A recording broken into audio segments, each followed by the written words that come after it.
It's a new day with Nation's Voice Tower. Welcome to this most preferred YouTube channel of yours. My name is Angelo. How have we been? I would like to reveal to you already that Godwin Emiefele is out of DSS detention. But after he was released, something happened. Something very, very funny happened. Sources have it that after Godwin Emiefele, the erstwhile formerly suspended Central Bank of Nigeria governor, was released by the Directorate of the State Security. Quickly, the officers of the Economic and Financial Crimes Commission, EFCC, picked him up. That is the trending news. So, to that effect, I decided to look into activities. Why are they picking Godwin Emiefele up at will? What offenses, aside the ones we know already, has he really committed? Okay, so I saw a particular file that has been is talking about a particular issue. Money, lots of huge amounts of money that were laundered in a particular sector. Okay, yes, and I decided to delve into it. I saw that the former government of President Muhammadu Buhari laundered billions of dollars, trillions of Nigerian naira through different sectors. I think I would categorically say, with no equivocation whatsoever, that President Muhammadu Buhari, former President Muhammadu Buhari, used his relatives and in-laws and other cronies to launder billions of naira and millions of dollars and pounds into personal accounts that couldn't be traced back to him personally. So maybe President Muhammadu Buhari was not anything we thought he was, because all these amounts of money and the very secretive transactions are pointing back to him. All right, and this one among these files is what I'm going to be talking about in a moment. Okay, this particular case has been untouched, and it was reported to the authorities. There were evidences that were given to the authorities. These evidences are in the possession of these authorities or these anti-graft agencies. Okay, but nothing has been done about it, despite the fact that President Muhammadu Buhari has left office, and these people involved may have left office too. Okay, what sector is this? There has been a big case of fraud that was uncovered in the former President Muhammadu Buhari's government, a fraud case of millions and billions of and trillions of Nigerian naira laundered in the tone of 1.5 trillion naira differently, and then another fraud case of $9 million laundered and has been traced to the Nigerian Maritime Administration and Safety Agency, NIMASA boss. That is talking about former boss Bashir Jamo, and his personal accounts. That is where these amounts of money were traced to. And Bashir Jamo has been actually linked to President Muhammadu Buhari. In what way? He is allegedly President Muhammadu Buhari's in-law. Okay, this case is one of the big cases against Godwin Emiefele, because these monies were transferred directly, some of them though, were transferred directly from the federal accounts of the Central Bank of Nigeria. I'm going to give you an overview of this. There are evidences which these anti-graft agencies refuse to avail to us. But anybody who asks of it, if this were the United States, where you have an FOI, the freedom to any investigative document that you ask for under oath and under a court order, you would be able to have a grip on it. But nonetheless, these anti-graft agencies cannot deny having possession of these documents. This particular investigation was done outside Nigeria. So please, let's go together. The United Kingdom investigators have busted another corruption scandal in the former government of President Muhammadu Buhari, his former administration, involving the managing director of the Nigerian Maritime Administration and Safety Agency, NIMASA, Bashir Jamo.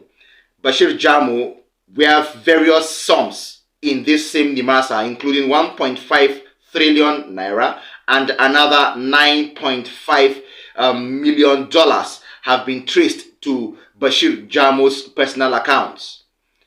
Our source investigated and revealed that 1.5 trillion was found in a Fidelity account with account number 4020949836 linked to Bashir Jamu, who is also the father-in-law of one Sabiu Yusuf, also known as Tunde, who happens to be former President Muhammadu Buhari's personal assistant.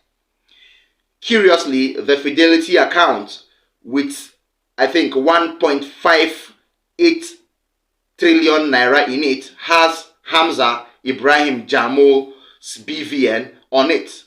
This BVN number, which is 2215183760, and links to a cell phone number 08034517410. While the BVN number revealed a different identity, the cell phone number linked to the account is linked to the Director General of NIMASA, that is Bashir Jamu, according to investigators. Further investigations revealed that the 1.5 trillion naira was after a few months cleared from the account to avoid investigations on the lodgement of such huge amounts. In a 4-page document titled Due Diligence Report on Bashiru Yusuf Jamu, the Director General of NIMASA, which was gathered by our source, although not quickly availed to us due to various rules and, of course, various laid-down rules from the agency. This report exposed another lodgement of $9.5 million into Access Bank accounts with account number 07108144478, also belonging to the same person. The investigations also exposed other infractions by the agency's boss, which also include award of contracts to companies which he supposedly has interest in. These investigations, according to reports, focused on fraud, money laundering, and breach of the Nigerian Code of Conduct Act. This same investigation stated spans across all the agencies under the Ministry of Transport, having started with the Nigerian Ports Authority, NPA. According to global investigators in the United Kingdom, the investigation agency that actually signed the report investigated the bank transactions of Alhaji Bashir Jamu, focusing on inflows, that is credit and debits, on his bank statements. The investigative firm found the transactions and transactions records of Bashir Yusuf Jamu showing the payment of $9,557,612.50 into his personal accounts from Central Bank of Nigeria in violation of Treasury Single Account TSA. Most baffling is that the Central Bank of Nigeria transferred millions of dollars into the personal account of Alhaji Bashir Yusuf Jamu, the Director General of NIMASA. Records, however, shows the withdrawal of $5.4 million, that is $5,425,200 only, by cash withdrawal from Access Bank, Boma Road, Apapa, Lagos. Alhaji Bashir Yusuf Jamu set up a company named Talent Expertise International Limited with registration number 1488830 to solicit for jobs from NIMASA, being the director of a company and awarding contracts to his own company in violation of the Code of Conduct Act, Section 3, part of the 3rd Schedule of the 1999 Constitution of the Federal Republic of Nigeria, and Code of Conduct for Public Officers involved in procurement, Part 11, Section 57, Subsection 2 of the Procurement Act of 2007. According to reports, one Bixby Oil Limited has also paid money into the account of Alhaji Bashir Yusuf Jamu, and the following payments into the account of the company was captured. According to sources, payments in Guaranteed Trust Bank PLC, that's GT Bank, with account number 0423084514, with account name Talent Expertise International Limited, with customer address number 6 Eket Close Area 8 in Garki, FCT, Abuja, in Naira. Another transaction evidence was that transacted on the 6th of June 2019 with transaction details as thus: 37,516,000 naira, 516,363 naira in description as credit inflow into the same account from this account number 3047411016 in the department of the NIMASA, which purpose of course fee for capacity building, training and transaction fees recorded all in these transactions with reference number 930474170166020506466136. These were serious suspicious transactions involving Alhaji Bashir Yusuf Jamu. Another transaction detail was that of the Access Bank PLC with account number 0710814478 with currency alleged to be in United States dollars, with transaction date dated to the 5th day of February 2019. Transaction amount was in the sum of $9,557,000,000. Transaction description was actually in credit and inflow of cash from one BO, that is the CBN account, currently under the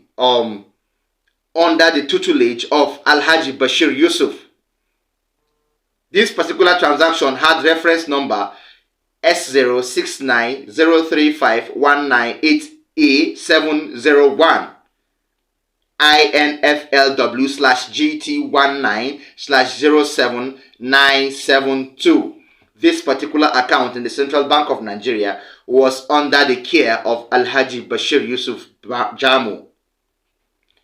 Another evidence was that found in the Access Bank PLC with account number 0710814478 in dollars.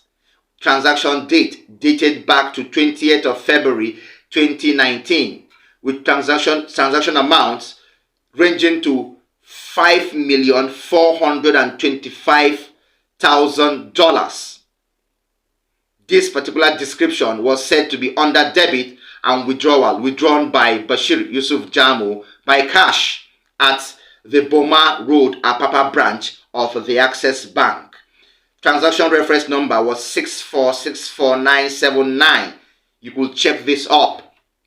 Another account details and evidence was that found in account number also Access Bank 0710814478 in dollars. Transaction dated back to 12th day of March 2018.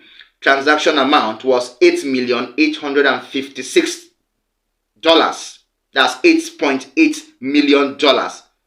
Transaction description was over credit and inflow of cash from the same CBN sundry USD dollars, that's US dollars account, under the supervision and under the support of Alhaji Bashir Yusuf Jamu, the NIMASA boss.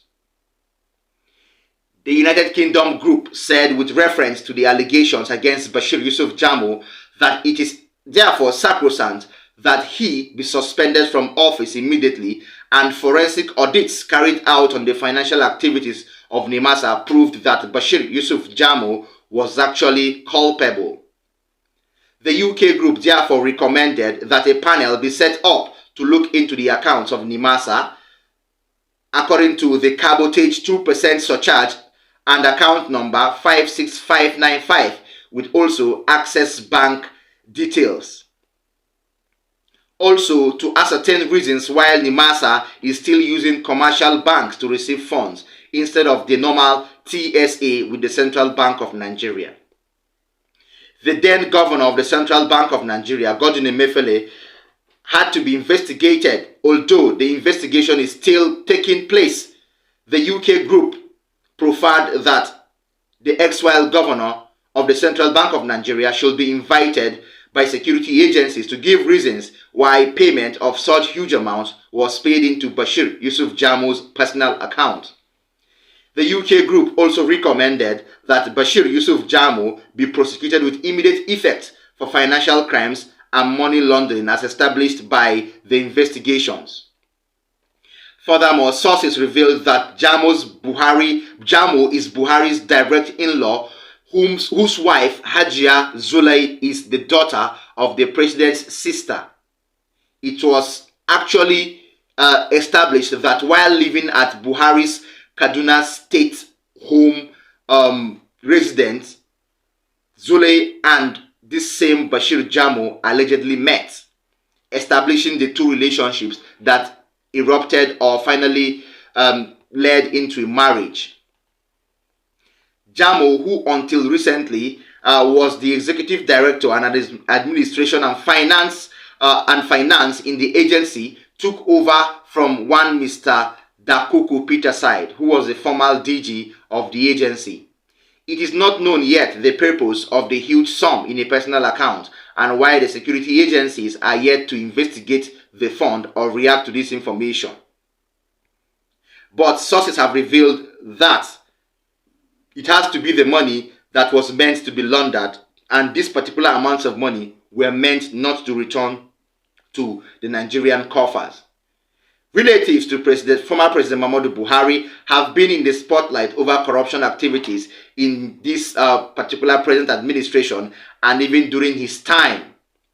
Recently, the Independent Corrupt Practices and Other Related Offences Commission, ICPC, declared one Mr. Gimba Yao Kumo, a former son-in-law of former President Muhammadu Buhari, wanted over an alleged $65 million fraud. This same Mr. Gimba Kumo, a former managing director of the Federal Mortgage Bank of Nigeria, married one Hajia Fatima, who is the former president's daughter, in 2016 at Daura, Katsina State. That is that on that particular update. I would like to delve more or dwell more on this because the exposés are much. All right. So there are details of this particular expose with the various anti-graft agencies, ICPC and EFCC. If Nigeria had an FOI law, I told you, or a policy like the FOI back in the United States, then we could actually ask for these documents. But these anti-graft agencies cannot deny having a grip on first-hand information of these documents. But the truth is, nothing has been done about this. We will continue to make the calls until something is done about these sort of cases that are not known to the Nigerian space. Thank you so much for staying with us this far. I would love to quickly give you updates on the next videos I have. These videos are actually talking about various reactions from various citizens of Nigeria, even those at home and in diaspora. But I will be dwelling on Kenneth Okonkwo. Kenneth Okonkwo is a member of the Labour Party Presidential Campaign Council and also one of the councils to the Labour Party and Peter Obi at the just concluded petition and hearing of the appeal at the Supreme Court. Yes, what has he said? He has reacted to the judgment of the Apex Court, and he feels that in this new video, though, after the first reaction at the court yesterday, he quickly reacted, and in this new video, he thinks that the judgment of the Supreme Court clothed Bola Ahmed Tinubu's presidency not with democracy rather, but with constitutionality. These are law terms, so you would better hear from the horse's mouth, so you will really understand what he meant by those statements. Please stay tuned for Kenneth Okonkwo. One can say that the judgment of the Supreme Court may have clothed his presidency with constitutionality, because Section 235 made it clear of the Constitution that the decision of the Supreme Court is final, but it has not clothed his presidency with democracy, because democracy means the rule of the people,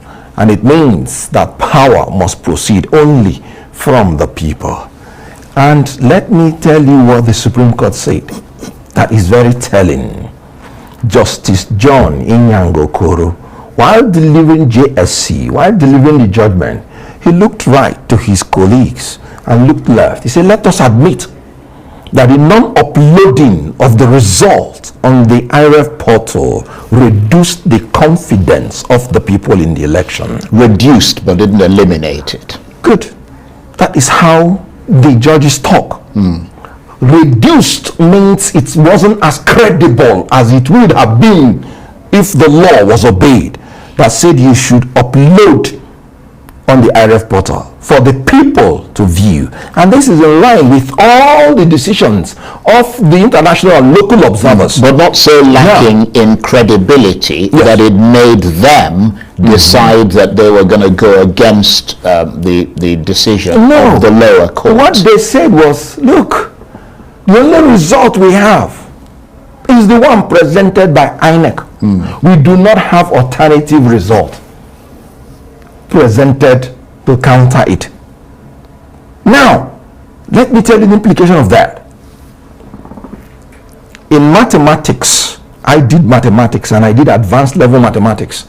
If you're given a mathematical question and you go straight to quote the answer, they'll probably say you stole the answer. You must start with quoting the formula and giving the statement. Statistics. Good. You got to have the formula before you give the answer. Yeah. You know what INEC did? They simply came and quoted an answer that somebody won the election against the express position of the act. The act said you have to compile, update, and maintain polling unit by polling unit all the results, and you must be ready to show it to any person or political party that demands it. And that is when you would now pronounce a winner. And I'm talking about section 62, subsection 2 and 3 of the Electoral Act. INEC did not. They just woke up one day at the dead of the night, 4:30 a.m., and declared an answer, which we did not know the formula or the statements that they arrived at to get that answer.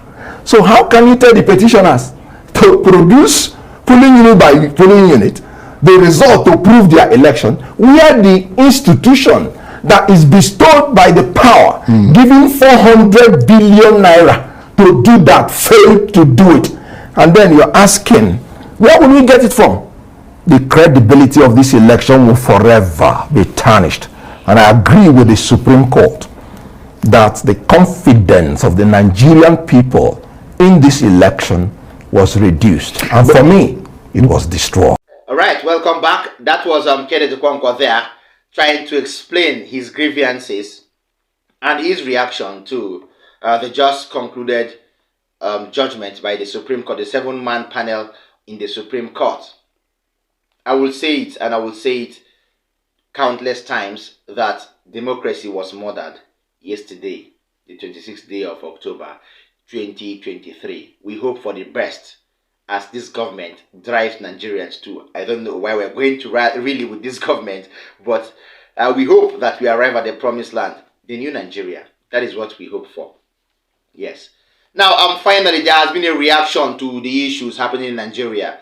Where is this reaction coming from? Bishop Godfrey Honor, the Catholic Bishop of Nsukka Diocese, has cried out on the recent occurrences in government. In his opinion, he feels that the nation is doomed when its leaders are no longer afraid of the people's reaction. Please stay tuned for Bishop Godfrey Honor, Catholic Bishop of Nsukka Diocese. Instead of your being provoked to repentance, you are provoked to anger against the person who tells you what you are doing is wrong. You are doomed. But worse still, a nation is doomed when its leaders are no longer afraid of the reaction of the people. The religious leaders of Israel at that time, the Pharisees and the chief priests, they wanted to arrest Jesus, but they were afraid of the people. It was only when they were able to manipulate the people that they eventually arrested Jesus and had him killed. Anytime a government is no longer afraid of its citizens, that nation is doomed.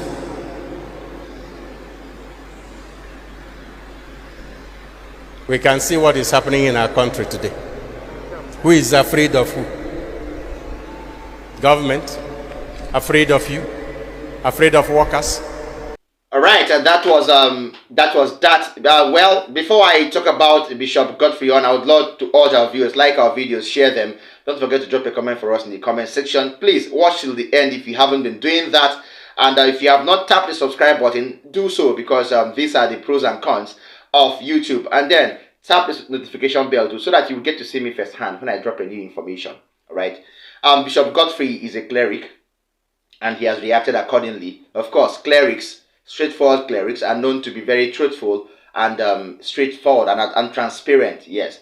So it is no longer news about various reactions, but Bishop Godfrey's Honor's reaction shows you that we all in Nigeria, whether you are at home or whether you are in diaspora, we all that are from Nigeria know what is happening. Even those that are supporting or who are in support of Bola Ahmed Tinubu know what is happening.